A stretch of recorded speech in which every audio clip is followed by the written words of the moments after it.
जय हिंद दोस्तों, मैं आफ्ताब राणा आप सभी के बीच मानव जनन का तीसरा वीडियो लेकर के आया हूं।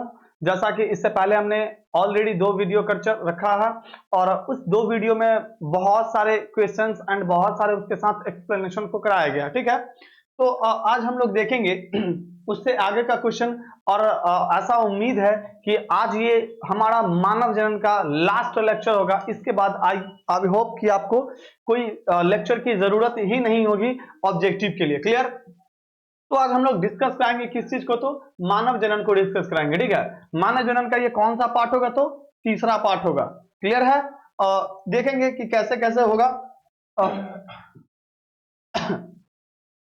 देखेंगे आज का फर्स्ट क्वेश्चन होगा, निम्नलिखित में अल्पकालिक अंतःस्रावी ग्रंथि, अल्पकालिक अंतःस्रावी ग्रंथि, आप उसका आंसर बताएंगे। हम इसका इधर देखेंगे, फिर इसका एक्सप्लेनेशन।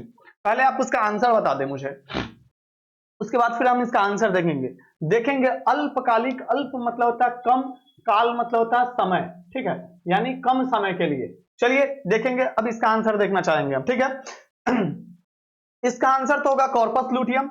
क्लियर है? अब कॉर्पस लूटियम, अब यहां पर अब इसका पहले फिगर देखेंगे कि कॉर्पस लूटियम है क्या।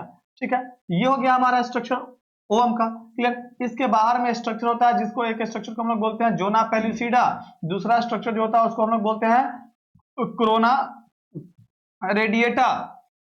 उसके बाद फिर ये बीच में खाली जगह जो है इसको हम लोग बोलते हैं एंट्रम। ठीक है, फिर ये यहाँ पर एक इसी के स्ट्रक्चर से कनेक्ट होती है। इसके बाहर में होता है थीका इंटरना और theca externa. Clear? Theca interna, theca externa, यहाँ पर सब सेल्स है और ग्लोमेरुलर सेल्स है। अब यहाँ पर विशेष हमको जो देखना है उसकी बात करते हैं। ठीक, क्या होता है मेंस्ट्रुएशन के, यानी कह सकते हैं कि मेंस्ट्रुअल साइकिल के ठीक 12वें से 14वें दिन, 12वें से 14वें दिन क्या होता है कि ल्यूटिनाइजिंग हार्मोन यानी एलएच हार्मोन की अधिकता की वजह से ये हमारा ग्राफियन फॉलिकल है। ओके, या इसी को फिर हम लोग बोलते हैं क्या चीज, टर्शियरी फॉलिकल, ग्राफियन पुटिका। तो ग्राफियन पुटिका क्या होती है, रप्चर हो जाता है। रप्चर मींस क्या होता है, नष्ट हो जाता है। तो ये नष्ट होने के बाद एक्चुअली होता क्या, नष्ट होने के बाद इसमें से ओवम जो होता है ना यह बाहर निकल जाता है। ओके, यानी इस सब के दीवार को तोड़ करके क्या होता है, ओवम बाहर निकल जाता है। तो ओवम अब धीरे धीरे क्या होगा कि ओवम जो यहाँ पे दिख रहा है, ओवम अब कहां हो जाएगा, ये आपका बाहर चला गया। क्लियर है? तो ओवम जैसे ही बाहर आ गया तो ये शेष पार्ट जो बच गया ना, ये शेष पार्ट किस कलर का हो जाता है, तो पीला कलर का हो जाता है, येलो बॉडी हो जाता है। और इसी येलो बॉडी को हम लोग बोलते हैं कॉर्पस ल्यूटियम, कॉर्पस ल्यूटियम बोलते हैं। ओके, तो ये हो गया। और ये कॉर्पस ल्यूटियम का फंक्शन भी तो हम बताए थे कि यह अस्थाई मतलब टेम्पररी कह सकते हैं कि अंतःस्रावी ग्रंथि है। क्लियर है? और हम जानते हैं कि अंतःस्रावी ग्रंथि जो होती है वह किस चीज का सिक्रीशन करती है, तो वो सिक्रीशन करती है हमारा हार्मोन का। याद रखेंगे, अंतःस्रावी किस चीज का, तो हार्मोन का। क्लियर? तो ये कौन सा, प्रोजेस्टेरोन हार्मोन, एस्ट्रोजन हार्मोन, ये सब हार्मोन का सिक्रीशन करती है। तो इसका आंसर ऑप्शन नंबर डी हो जाएगा। इसका आप चाहें तो स्क्रीनशॉट भी ले सकते हैं या फिर इसका बोर्ड पीडीएफ आपके टेलीग्राम चैनल पे प्रोवाइड करा दिया जाएगा। चलिए सेकंड क्वेश्चन पे देखते हैं। जीवों में प्रजनन की क्रिया है या होती है, इसका आंसर बताएंगे आप लोग। इसके बाद देखेंगे फिर इसका क्या होता है क्या नहीं है। इसका आंसर होगा आपका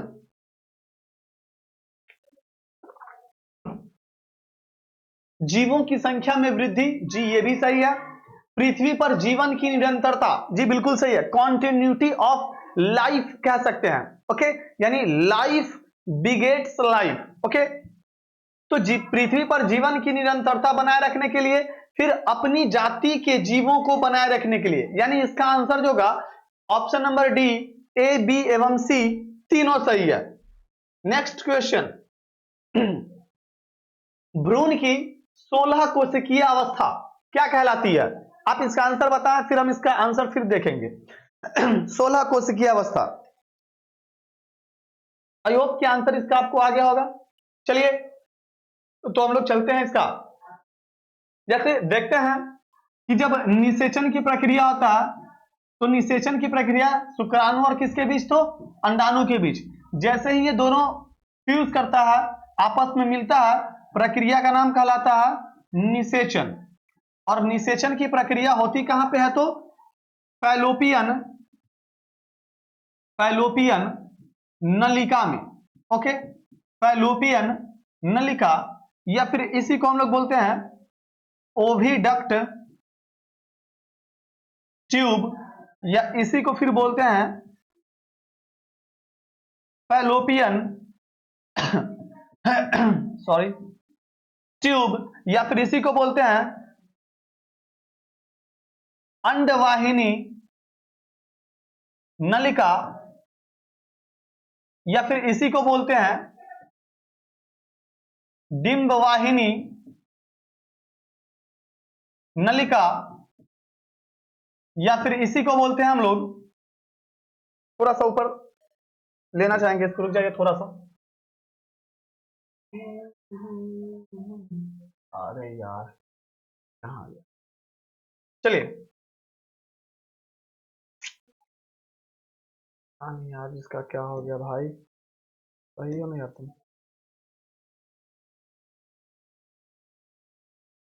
हो गया जिसको यार, कोई समझाए इसे, आज ही अपनी जगह से हिल रहा है।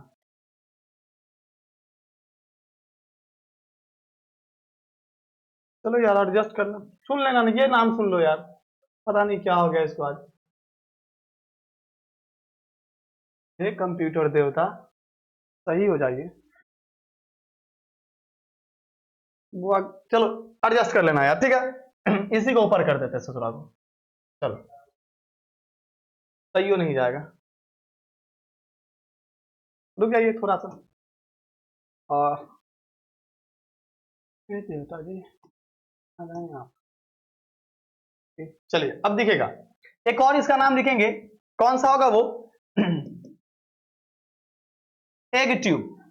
क्लियर है, तो इतना सारा नाम आपका हो गया, गिनने कितना नाम हो गया मुझे से कोई फर्क नहीं। निषेचन हुआ, और निषेचन के फलस्वरूप बनेगा क्या चीज, तो निषेचन के फलस्वरूप बनेगा हमारा जाइगोट।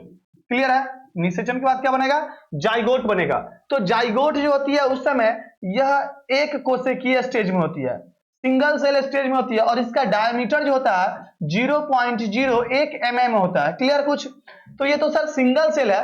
अब सिंगल सेल में क्या होगा, सेल डिवीजन होगा, तो एक से कितना बनेगा, दो बनेगा, ठीक है, दो से चार, चार से आठ, आठ से 16, तो 8 से जब 16 कोशिकीय अवस्था होती है ना, इसी को हम लोग बोलते हैं मॉरूला। इसी को हम लोग क्या बोलते हैं, मॉरूला। एक्चुअली मॉरूला शब्द जो हुआ है ना, ये मॉरूला शब्द मलवेरी शब्द से लिया गया।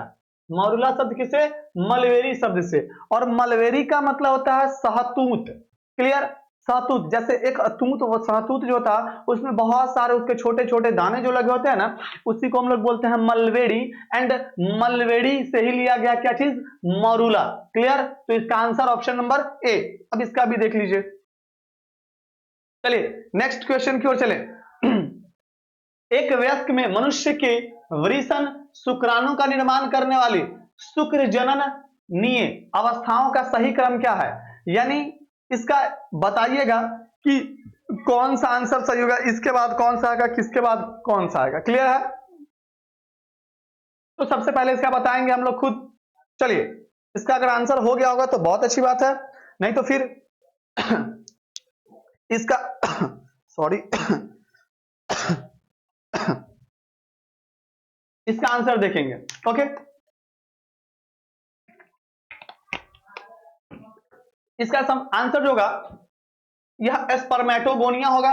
स्पर्मेटोगोनिया से बनता क्या है, तो एक स्पर्मेटोगोनिया से 4 स्पर्मेटोसाइट बनते हैं। स्पर्मेटोसाइट के बाद क्या बनते हैं, तो स्पर्मेटिड बनते हैं, और स्पर्मेटिड के बाद क्या बनते हैं, तो स्पर्म बनते हैं, यानी शुक्राणु। तो इसका आंसर होगा ऑप्शन नंबर डी होगा। चलिए नेक्स्ट क्वेश्चन देखा जाए। क्रिप्टोकिडिज्म, ठीक है, क्रिप्टोकिडिज्म क्या है ये बताइएगा, और ये आप अपने एग्जाम के लिए याद रखिएगा कि हो सकता है ये इंपॉर्टेंट बन सकता है, तो ध्यान रखेंगे कि कौन सा होगा। क्लियर, क्रिप्टोकिडिज्म क्या है, इसका आंसर देखेंगे। तो क्या होता है, सिंपल सा देखिएगा, इसका आंसर हम बताना चाहेंगे। ऑपरेशन द्वारा बाहर निकाल दिया जाता है तो क्या चीज निकालेगा? वृषण को। किसको? तो वृषण को। जी नहीं, गलत है ये। चलिए इसका आंसर देखेंगे। भ्रूण में वृषण विकसित नहीं होता, ये भी गलत है। शुक्राणु उत्पन्न होने से वृषण असमर्थ हो जाता है, जी नहीं। इसका आंसर होगा कि वृषण जो होता है यह स्क्रोटम में जाने में क्या होता है? असमर्थ हो जाता है। वह एक्चुअली होता क्या है, जो टेस्टिस का निर्माण होता है वो inside the body. Clear? 7 month के आसपास देखते हैं कि आपका लोअर एब्डोमिनल क्या होता है? लोअर एब्डोमिनल जरा देखिएगा, ये थोरैसिक कैविटी यहां पे डोम्ब शेप में होता है डायफ्राम, और डायफ्राम के नीचे का जो चेंबर होता है कैविटी होता है, उसको हम लोग कहते हैं एब्डोमिनल कैविटी। क्लियर? उदर गुहा, और उदर गुहा के सबसे निचले वाले भाग को लोअर एब्डोमिनल कहते हैं।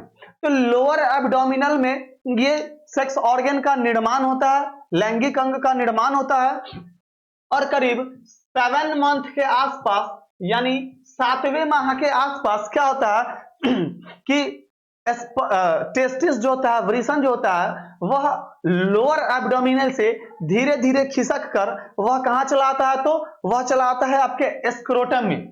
स्क्रोटम जिसको हम लोग बोलते हैं वृषण कोष। क्लियर हो गया? कहां पे चलाता है? तो वृषण कोष में चलाता है। इतना तक में कोई दिक्कत है क्या? नहीं। ये कहां पे चलाएगा? वृषण कोष में चलाता है। क्लियर है ना? तो ये वृषण कोष है, वो आता किससे है? ये भी है, ठीक ना, स्पर्मेटिक कॉर्ड से आता है। क्लियर? तो सॉरी, स्पर्मेटिक कॉर्ड नहीं बल्कि इंगुइनल कैनाल इसको बोलते हैं। जिस कैनाल से आता है इसको हम लोग इंगुइनल कैनाल बोलते हैं। वो छोड़िए, अभी क्या है, अभी सिंपल, अभी इतना ध्यान रखिएगा, ठीक है। तो इसका आंसर ऑप्शन नंबर क्या हो जाएगा? डी हो जाएगा। क्लियर?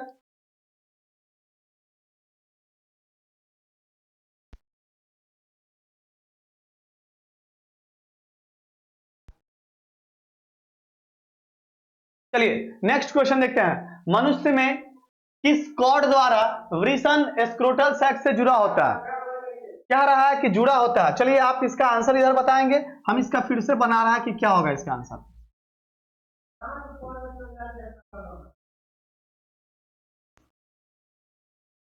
आप उसका आंसर दें, हम इधर इसका ऑपरेशन करते हैं फिर से।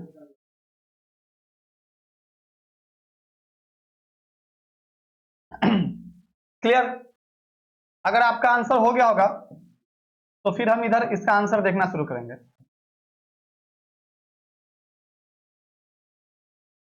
ये क्या है? वृषण कोष, जिसको हम लोग बोलते हैं स्क्रोटम, और ये क्या है? तो फिर वृषण है। तो वृषण जो है, वृषण कोष में किस चीज से? तो याद रखेंगे इसमें जो भी है ना लिगामेंट है, ये तो होगा ही नहीं। लिगामेंट एल एम बी, एक होता है एल बी बी और एक होता है टी एम बी। ये तो खैर दूसरा चीज है, एक मतलब कह सकते हैं कि एक पिगमेंट है जो बोन को बोन से जोड़ करके रखता है। कौन सा? तो लिगामेंट जोड़ करके रखता है, ठीक है, जिसको हम लोग बोलते हैं स्नायु हिंदी में। एक होता है spermatic cord. Clear? Spermatic cord, spermatic cord क्या है इसके बारे में भी देखेंगे, लेकिन इसका आंसर क्या होगा उसके बारे में। ये टेस्टिस जो होता है, टेस्टिस किससे जुड़ा होता है? तो स्क्रोटम से जुड़ा होता है। तो ये जो स्ट्रक्चर जो हम ड्रॉ कर रहे हैं ना, यानी यहां दर्शा रहे हैं, इसी स्ट्रक्चर द्वारा क्या होता है? यह टेस्टिस स्क्रोटम से अटैच होता है, यानी जुड़ा होता है, और इसी स्ट्रक्चर को हम लोग क्या कहते हैं? तो गुबर्नाकुलम कहते हैं। क्या कहेंगे हम लोग इसको? गुबर्नाकुलम कहेंगे। क्लियर है? तो इसका आंसर ऑप्शन नंबर ए। चलिए नेक्स्ट क्वेश्चन क्या है देखते हैं। मनुष्य में शुक्र नलिका यानी वास डिफरेंस किससे निकलता है? अगर आपने प्रीवियस लेक्चर देखा होगा, पिछला वाला वीडियो देखा होगा, तो आई थिंक इसका आंसर आपको मिल जाएगा। और अगर नहीं देखे हैं तो फिर इसका आंसर तो थोड़ा सा प्रॉब्लम करेगा आपको कि क्या इसका आंसर हो सकता है। क्लियर? तो पहली बात इसका देखें क्या होता है। इतना चलो हिंट दे दिए कि ये इपीडिडाइमिस में ही होता है, ठीक है। कौन सा होगा? ये दो ऑप्शन हम काट दिए, इपीडिडाइमिस में ही होगा। क्लियर? अब इससे ज्यादा नहीं बता रहा हम आपको हिंट में, बाकी आंसर आप सुन लीजिए। क्या होता है इपीडिडाइमिस, जिसको हम लोग बोलते हैं अधिवृषण। इपीडिडाइमिस को हम लोग क्या बोलते हैं हिंदी में? अधिवृषण। और अधिवृषण जो होता है यह आपके कितने भागों में? तो 3 भागों में बटा होता है। अधिवृषण कितने भागों में? तो 3 भागों में बटा होता है। वो कौन कौन होता है अब इसके बारे में देखेंगे। फर्स्ट जो होता है ना, फर्स्ट वाले को हम लोग बोलते हैं कॉर्पस सेकंड वाले को बोलते हैं कैपुटा और लास्ट वाले को बोलते हैं कॉडा। क्लियर? यानी एपिडिडाइमिस से भी पहले आकर के कौन जुड़ता है, तो इसमें जुड़ता है वास इफ्रेंसिया। ये सब पिछले वाले वीडियो में बताया जा चुका है, तो आप इसको देख लेंगे। वास इफ्रेंसिया के बाद कौन सा, एपिडिडाइमिस, और एपिडिडाइमिस के बाद कौन सा, तो वास डिफरेंसिया, या फिर इसी को हम लोग बोलते हैं वास डिफरेंस। क्लियर है? वास डिफरेंस, या फिर क्या बोलते हैं हम लोग इसको, वास डिफरेंसिया। अब यहां पर देखेंगे तो एपिडिडाइमिस का प्राथमिक भाग कॉर्पस, बीच का भाग कैपुटा और लास्ट वाला भाग कॉडा। तो कॉडा के बाद ही कौन जुड़ता है, वास डिफरेंस जुड़ता है। तो इसका आंसर तो आपको मिल गया होगा कि कौन सा होगा, ऑप्शन नंबर ए होगा, कॉडा एपिडिडाइमिस। चलिए नेक्स्ट क्वेश्चन देखते हैं। मनुष्य में शुक्राणु का संग्रहण एवं पोषण, क्लियर है, पोषण किस में होता है। चलिए इसका भी आंसर बता चुके हैं, अब ज्यादा इसके बारे में बताएंगे। सीधी बात, इसका आंसर होगा ऑप्शन नंबर सी, यानी अधिवृषण, जिसको बोलते हैं एपिडिडाइमिस में। क्लियर? ये सब डिस्कस कराया जा चुका है प्रीवियस लेक्चर में। निम्नलिखित में से कौन सा प्राथमिक जनन अंग है। हिंट दे रहे हैं, कहीं आपको याद आ जाए, बहुत अच्छी बात है। MRS, primary sex organ, secondary sex organ. Secondary sex organ को फिर से हम 3 भागों में बांटे थे, ठीक है। तो अब तो इसका आंसर आ जाना चाहिए था आपको। इसका आंसर होगा ऑप्शन नंबर सी, वृषण। क्लियर है? अगर हमसे पूछ रहा नर में, किसमें, नर में, तो नर में होगा वृषण। और अगर हमसे पूछता यही चीज कि मादा में, तो मादा में जो होगा, यह मादा में कौन सा होगा, तो मादा में होगा अंडाशय। मादा में कौन सा होगा, तो अंडाशय होगा। कोई दिक्कत? चलिए अब फिर नेक्स्ट क्वेश्चन देखते हैं। जब गर्भ ठहरने में असमर्थ हो तो कॉर्पस ल्यूटियम किस में बदल जाता है। इसके बारे में भी बताएंगे, पहले आप इसका आंसर देख लें, क्या होगा क्या नहीं होगा।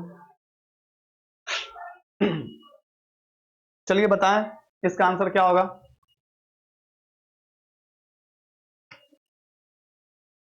चलिए देखेंगे क्या होगा। पहली बात कि जिस समय जन्म लेता है नवजात शिशु, उस समय लगभग उसमें 70 लाख के करीब क्या होता है, मतलब 70 लाख उसमें ओगोनियम सेल का निर्माण होता है, जिसको हम लोग फाइनली चलो आपके हिसाब से ओवम कहते हैं। कितना, तो ओवम 70 लाख। और क्या होता है कि उनमें जब सेक्सुअल मैच्योरिटी आती है, तब तक उसमें सिर्फ केवल वही लगभग 4 लाख के करीब ही क्या होता है कि बच जाता है। तो यानी लगभग 66 लाख जो हुआ, यह फॉलिकल यानी पुटिका की क्या होती है, तो मृत्यु हो जाती है। क्या हो जाएगी, मृत्यु हो जाती है। और ये जो पुटिका की मृत्यु हो रही है ना, इसी को हम लोग बोलते हैं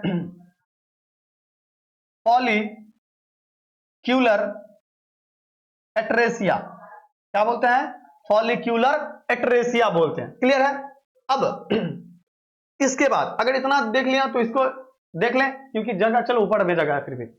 अब हम जानते हैं कि जैसे ही ओव्यूलेशन होता है, ओव्यूलेशन होता है, अंडोत्सर्ग होता है, तो releasing of ovum, releasing of क्या चीज, ओवम, यानी अंडाणु का निकलना, तो कैवें दिन, तो 12वें से 14वें दिन। क्लियर है? उसके बाद ओवम निकल गया, क्लियर है, ल्यूटिनाइजिंग हार्मोन ग्राफियन फॉलिकल को सर्ज कर दिया, तो बचा कौन सा, कॉर्पस ल्यूटियम। कौन सा, कॉर्पस ल्यूटियम। और कॉर्पस मींस क्या होता है, तो बॉडी होता है, और ल्यूटियम मींस क्या होगा, तो येलो कलर होता है। क्लियर है? अब अगर फीमेल प्रेग्नेंट हो जाती हैं, अगर फीमेल प्रेग्नेंट हो जाती हैं उस कंडीशन में, और नहीं होती है उस कंडीशन में, अगर फीमेल अगर प्रेग्नेंट नहीं हुई, यानी उन्होंने प्रेगनेंसी स्टे नहीं किया, तो ये येलो कलर से किस कलर में कन्वर्ट हो जाता है, तो ये येलो कलर से ना व्हाइट कलर में बदल जाता है। और व्हाइट को हम लोग बोलते हैं एल्बिकन्स। व्हाइट कलर को क्या बोलेंगे, व्हाइट कलर को हम लोग बोलते हैं एल्बुकन्स। क्लियर है? और बॉडी को क्या बोलते हैं, तो कॉर्पस। तो ये क्या हो जाता है, कॉर्पस अल्बिकन्स में कन्वर्ट हो जाता है, यानी कॉर्पस लुटियम ही कॉर्पस अल्बिकन्स में क्या होता है, कन्वर्ट हो जाता है। क्लियर हो गया ना? तो चलिए इसका आंसर कौन आ जाएगा, ऑप्शन नंबर बी। चलिए देखेंगे नेक्स्ट क्वेश्चन। किसी शुक्राणु में केंद्रक युक्त आनुवांशिक पदार्थ किसमें पाया जाता है?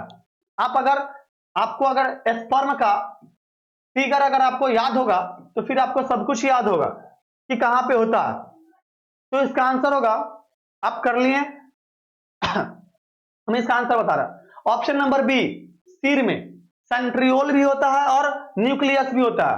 हाँ, उसका जो सबसे शीर्ष भाग होता है उसको एक्रोसोम कहते हैं, और एक्रोसोम किसका रूपांतरित है, तो ये गोल्जी काय का है। किसका? तो गोल्जी काय का, इसी को इंग्लिश में बोलते हैं गोल्जी बॉडी।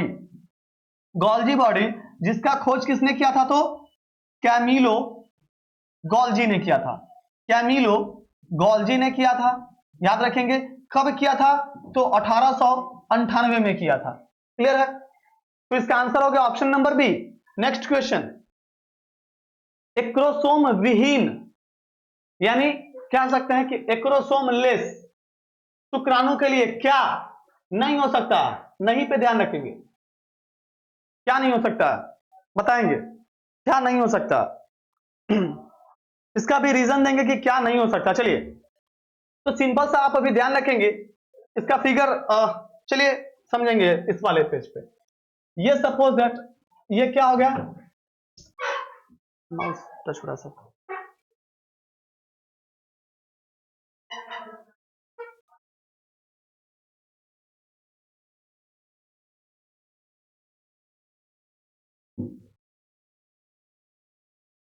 ये क्या हो गया, स्पर्म हो गया। क्लियर है?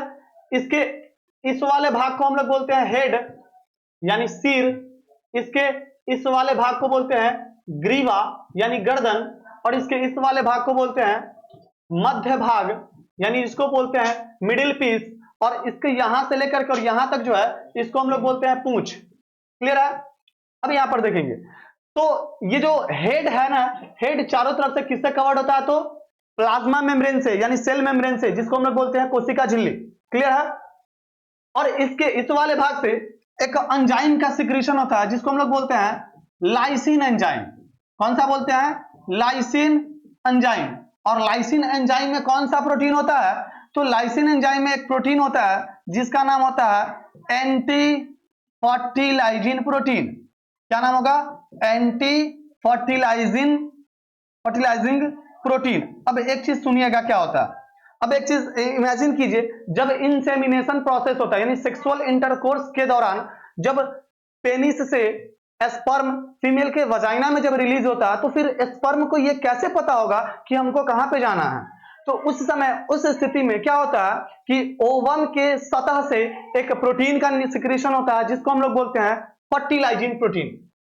ओवम से क्या चीज सिक्रीट होगा, तो ओवम से सिक्रीट होता है fertilising protein. Fertilising protein secrete होता है, और इसी फर्टिलाइजिंग प्रोटीन के अगेंस्ट में इससे एंटी फर्टिलाइजिंग प्रोटीन सिक्रीट होता है। तब जाकर के स्पर्म जो होता है यह किससे फ्यूज करता है, तो स्पर्म जो हुआ किससे? ओवम से, यानी अंडाणु से फ्यूज करता है। क्लियर हो गया? तो ये कौन सा लाइसिन एंजाइम रहे तो भी सही है, और नहीं देगा तो फिर कौन सा? Anti fertilising. तो किससे? सरफेस वाले पार्ट से। अब इसका आंसर देखना चाहेंगे क्या होगा, सिंपल सा। अगर इसके पास मान लिया जाए कि अगर लाइसिन एंजाइम नहीं है, क्लियर है, तो ये ओवम की दीवार को पेनिट्रेट नहीं कर पा सकता, यानी उसको भेद नहीं सकता, उसको छेद नहीं सकता। क्लियर है ना?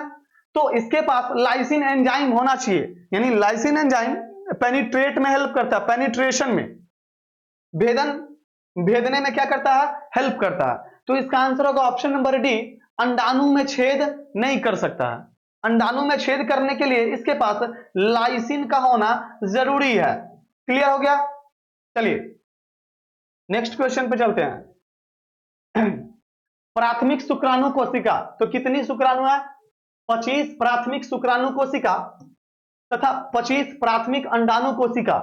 इसको दोनों को इंग्लिश में हम लिख देते हैं, आप जब तक उधर सॉल्यूशन कीजिए उसका। 25 प्राइमरी स्पर्मेटोसाइट, और ये नीचे है फिर 25 प्राइमरी ओओसाइट। क्लियर है? अब इसका आंसर बताएं क्या होगा। हम जानते हैं कि ये दोनों कौन सा है कोशिका, तो जनन कोशिका है, और जनन कोशिका में कौन सा कोशिका विभाजन होता है, तो अर्धसूत्री कोशिका विभाजन होता है। और अर्धसूत्री कोशिका विभाजन कितने चरण में पूरा होता है, तो 2 चरण में पूरा होता है, मियोसिस 1, मियोसिस 2। चलिए क्लियर? अब आई होप कि आंसर आ गया होगा। हम जानते हैं कि ये जो प्राइमरी स्पर्मेटोसाइट में एक से कितनी कोशिकाएं बनती है, तो 4 कोशिकाएं बनती है। क्लियर हो गया? एक से कितनी बनेगी, तो 4 बनेंगी, यानी 4 स्पर्म बनेगा। तो अगर 25 प्राइमरी स्पर्मेटोसाइट है तो 25 को अगर 4 से गुना करते हैं तो कितना हो जाएगा, 100 हो जाएगा। क्लियर है? तो शुक्राणु के लिए कितना होगा, 100 है। अब ये भी सही है, अभी यहां तक के ये भी सही है, और क्या है, ये भी सही है।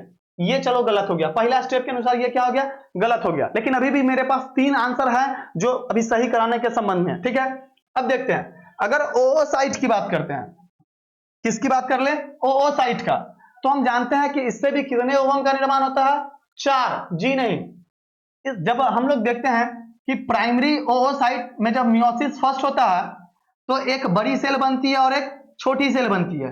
छोटी सेल को हम लोग पोलर बॉडी कहते हैं, ध्रुवीय काय, पोलर बॉडी कहते हैं। फिर से फर्दर डिवीजन होता है और बड़ी सेल से फिर भी फाइनली एक ही ओवम बनती है, और यहां पर फिर से एक पोलर बॉडी का निर्माण होता है, और इसमें भी कितना, तो 2 पोलर बॉडी का निर्माण होता है। यानी फाइनली कितने पोलर बॉडी का निर्माण हो रहा है, तो 3 पोलर बॉडी कितना निर्माण हो रहा है, 3। जबकि ओवम कितना बन रहा है, तो ओवम बन रहा है सिर्फ 1। तो 25 प्राइमरी ओओसाइट से कितना ओवम, तो 25 ही। क्लियर हो गया? तो इसका आंसर क्या हो जाएगा, अब आपको क्लियर हो गया होगा कि आंसर ऑप्शन नंबर क्या होगा, सी होगा। ध्यान रखेंगे, ये इसको हल्के में मत लीजिएगा भाऊ, ठीक है, क्योंकि नीट क्वेश्चन बनाती है ना तो इतना ही में घुमा देती है। वो आपको जब स्टेथोस्कोप कान में लटकाने के लिए देता है ना कि लो बेटा स्टेथोस्कोप चेक करना तुम पेशेंट को, तो इतने हल्के में नहीं भेजते, तो दूसरा लटका देगा उसको पेशेंट को। ठीक है, अब सुनो नेक्स्ट क्वेश्चन पे चलते हैं। एक्रोसोम का निर्माण किससे होता है, अभी जस्ट बताए हैं थोड़ा देर पहले, अब बताएंगे क्या होगा। हम जस्ट अभी तुरंत बताएं कि गोल्जी बॉडी का रूपांतरण क्या होता है, एक्रोसोम में होता है, और option number B. Next question, शुक्राणु पूंछ में माइक्रोट्यूबुल्स, ये भैया ये रहा दम वाला क्वेश्चन, कुछ ये करके दिखाओ तब जाने, ये करके दिखाओ वह ना वो बीच में रील्स हुआ था ना वायरल, ये करके दिखाओ बाबा, ये करके दिखाओ, ये क्वेश्चन करके दिखाओ तब तुमको जाने कि हाँ यार कर दम है। फाइनली इसमें हम जानते हैं कि आप 2 क्वेश्चन, एक ऑप्शन जरूर है जिसमें आप कंफ्यूज कीजिएगा, अब वो 100% श्योर है आप कंफ्यूज कीजिएगा। चलिए देखिएगा, यहीं से हम बता देते पहले, ये देख रहे हैं क्लियर। अब अगर हम लोग इसको देखते हैं तो इसके मिडिल वाले पीस है ना, इसके मिडिल वाले पीस में स्ट्रक्चर होता है 9+2, यानी इसमें जो माइक्रोफाइब्रिल्स जो होते हैं ना ये 9+2 के केस में होते हैं, और पूंछ में होता है 9+0। हम कह रहे थे कि सर आप कंफ्यूज कीजिएगा, लिख करके कि कंफ्यूज कीजिएगा, और ये वही बात हुआ ही होगा। ईमानदारी से बताना कमेंट करके कि कंफ्यूज किए थे कि नहीं किए थे। तो मिडिल पीस में कौन सा होगा, मध्य भाग में 9+2, और इस पूंछ में कितना होगा, तो 9+ भैया 0 है ये, ठीक है, 9+0। अब तो इसका आंसर आ गया होगा आपको। चलिए आंसर क्या होगा, 9+0। और यही अगर हमसे मिडिल पीस, कौन सा मिडिल पीस, या फिर हमसे पूछता मध्य भाग, कौन सा भाग, मध्य भाग, तो मध्य भाग का क्या था, 9+2। चलिए नेक्स्ट क्वेश्चन, मानव अंड लगभग योक रहित होता है, योक रहित, योकलेस। क्लियर है? हम बताए थे कि भाई हम लोग डाइवर्सिटी के इतने टॉप पे पहुंच चुके हैं ना यार कि उसके बाद है ही नहीं कोई। आप क्लास 7th में पढ़े ना, पॉरीफेरा, सिलेंट्रेटा, टीनोफोरा, प्लेटियड, Aschelminthes, Annelida, Arthropoda, Mollusca, Echinodermata, Hemichordata, Chordata. Chordata को फिर से तुम भाग बांट करके पढ़ोगे, ग्नाथोस्टोमा, एगोनाथोस्टोमा, क्लियर। एक अनाथा में पढ़ोगे साइक्लोस्टोमा, साइक्लोस्टोम, और फिर इधर पढ़ोगे तुम लिम्ब और फिन वाला में कॉन्ड्रिक्टिज, ऑस्ट्रिक्टिज, उसके बाद क्या पढ़ोगे, एम्फीबिया, रेप्टाइल्स, एवीज, मैमल्स। यानी लास्ट में तुम किसके पढ़ोगे, मैमल्स का। ये पंडित जी का कथा कुछ था, आपको वैसे भी नहीं याद रखना है, क्या कीजिएगा, मजबूरी है। तो मैमल्स, ठीक है, लास्ट में कौन सा मैमल्स है, क्लियर। मैमल्स को भी भाई तुम बांटोगे तो प्रोटोथीरिया, मेटाथीरिया, यूथीरिया, ठीक है। इतना तुम बांट करके अगर पढ़ोगे ईमानदारी से तो पढ़ोगे, क्लियर। तो योकलेस होता है। अब योकलेस है क्या सर, तो योकलेस हम बता दिए थे कि ईईएम पढ़ना होता है, एक्स्ट्रा एम्ब्रियोनिक मेम्ब्रेन। ईईएम कितने होते हैं, तो 4 होते हैं, वो पिछले वाले वीडियो में बता चुके हैं, अब ना बताएंगे, ठीक ना। तो देखो योक रहित, सीधा बात, ऑप्शन छांटने का कैसे देखेगा, ठीक ना, सीधा बात। ए मतलब क्या होता है, तो ए मतलब होता है एब्सेंट। ए मतलब क्या होता है, एब्सेंट। तो भैया ए लेसिथल इसको बोलते हैं, क्या बोलते हैं, ए लेसिथल बोलते हैं, कोई दिक्कत है। और अगर एक सिरे पे होता, अगर एक सिरे पे होता तो उसको हम लोग बोलते हैं टीलोलेसिथल। एक सिरे पर योक प्रेजेंट, एक सिरे पर अगर योग प्रेजेंट है तो क्या होगा, टीलोलेसिथल होगा, क्लियर। चलिए नेक्स्ट, अंडोत्सर्जन किस हार्मोन के प्रयास से संभव है, हम बता चुके हैं, क्लियर। चलिए इसका आंसर ऑप्शन नंबर ए, ठीक है। और बढ़ने में, ग्रोथ करने में हेल्प कौन सा करता है, तो एफएसएच, फॉलिकल स्टिमुलेटिंग हार्मोन। चलिए ग्राफियन पुटिका की वृद्धि तथा परिपक्वन किसके द्वारा नियंत्रित होता है, अभी जस्ट इसका आंसर बताएं यार। चलो क्वेश्चन में तो दम ही ना है, हमको तो नहीं दिख रहा दम है। एफएसएच एंड एलएच, ये दोनों सीक्रेट किसके द्वारा होता है, तो पिट्यूटरी द्वारा होता है। किसके द्वारा होता है, पिट्यूटरी ग्रंथि द्वारा। पिट्यूटरी ग्रंथि में कितने लोब, 2 लोब होते हैं, एक होता है अग्र पिंडक, दूसरा होता है पश्च पिंडक। यानी एक को बोलते हैं एंटेरियर पिट्यूटरी ग्लैंड, दूसरे को बोलते हैं पोस्टेरियर पिट्यूटरी ग्लैंड। एंटेरियर और कौन सा, पोस्टेरियर पिट्यूटरी ग्लैंड, क्लियर है क्या। चलिए नेक्स्ट क्वेश्चन, फर्टिलाइजिन एक ग्लाइकोप्रोटीन है जो पाया जाता है कहां पे, हम अभी जस्ट बताते, एक फर्टिलाइजिन प्रोटीन, दूसरा कौन सा, तो anti fertilizin protein, anti fertilizin protein. तो एंटी फर्टिलाइजिन प्रोटीन कहां होगा, शुक्राणु की सतह से, शुक्राणु की सतह से। और फर्टिलाइजिन कहां होगा, तो अंडझिल्ली की सतह से। भाई हो तो गया। चलो नेक्स्ट क्वेश्चन देखते हैं कितना क्वेश्चन बाकी है। अरे भाई सेकंड लास्ट क्वेश्चन था, चल ठीक है, ये लास्ट क्वेश्चन है। गर्भधारण के बाद माता के मूत्र में कौन सा हार्मोन होता है, चलिए बताएंगे। गर्भधारण के बाद कौन सा बताएंगे, यानी यूरिन में। तब तो देखते होंगे कि आफ्टर प्रेगनेंसी समटाइम्स ऐसा होता है कि फीमेल्स लोगों में ये मतलब ये भ्रम हो जाता है, ठीक है, कि आई थिंक कि मतलब वो सोचती है ऐसा कि प्रेग्नेंट है, बट उनमें मेंस्ट्रुअल साइकिल न आने की वजह से, तो मेंस्ट्रुअल साइकिल न आने की वजह से किसी कारण की वजह से क्या होता है, अगर डिलेड होता है तो वो थोड़ा सा भ्रम में रहती है। तो फिर इसका एक आता है टेस्ट करने वाला किट आता है, तो फिर क्या होता है कि उस किट में अर्ली मॉर्निंग, यानी सुबह का जो होता है सबसे अर्ली मॉर्निंग, तो अर्ली मॉर्निंग का यूरिन कलेक्ट किया जाता है, यानी मूत्र को संचय किया जाता है, और उस मूत्र का कुछ ड्रॉप जो होता है वह इस स्केल पे क्या कहता है, डाला जाता है। उसमें बहुत सारे ऐसे ऐसे करके 3 रखे होते हैं, फिर यहाँ पे रखने वाला होता है, फिर ये किस हिसाब से बढ़ता है उस हिसाब से पता चलता है कि फीमेल प्रेग्नेंट है या फिर फीमेल प्रेग्नेंट नहीं है, क्लियर हो गया। तो उसमें कौन सा, तो उसका आंसर होगा HCG। कौन होगा, HCG। HCG मतलब तो क्या होता है, ह्यूमन कोरियोनिक गोनैडोट्रोपिन, गोनैडोट्रोपिन, कोई दिक्कत है? ह्यूमन कोरियोनिक गोनैडोट्रोपिन, और ये उस समय रिलीज किससे? तो वही प्लासेंटा से होता है। क्लियर है? मतलब जब इम्प्लांटेशन होता है तो इम्प्लांटेशन के दौरान जब यह गर्भाशय से जुड़ता है तो फिंगर लाइक प्रोजेक्शन निकलता है, मतलब अंगुली नुमा संरचना या अंगुली नुमा प्रवर्ध निकलता है, और इसी से ये क्या होता है कि रिलीज होता है। तो HCG, कौन सा?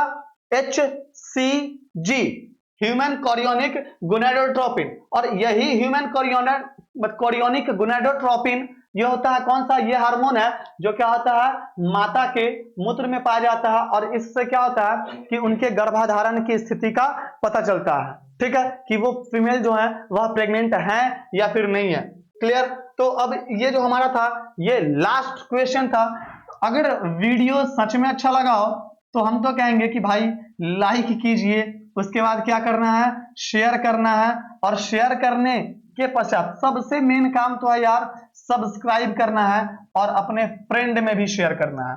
क्या करना है? अपने फ्रेंड के पास जो व्हाट्सएप ग्रुप है, जो इंस्टा तुम लोग खेलते हो, या फिर फेसबुक जो खेलते होगे, कम से कम अपने फ्रेंड्स के पास भी शेयर करें, ताकि यार उनको भी ये जानकारी प्राप्त हो सके। और हाँ, इस वाले मतलब यार आप लोग कमेंट नहीं करते तो ये गलत बात है। ठीक है, आप बताएंगे कि 20 में से कितना आपको आया, और वीडियो कैसा लगा मुझे ये भी जानना है। ठीक है, तो इसी के साथ मिलते हैं फिर नेक्स्ट वीडियो में।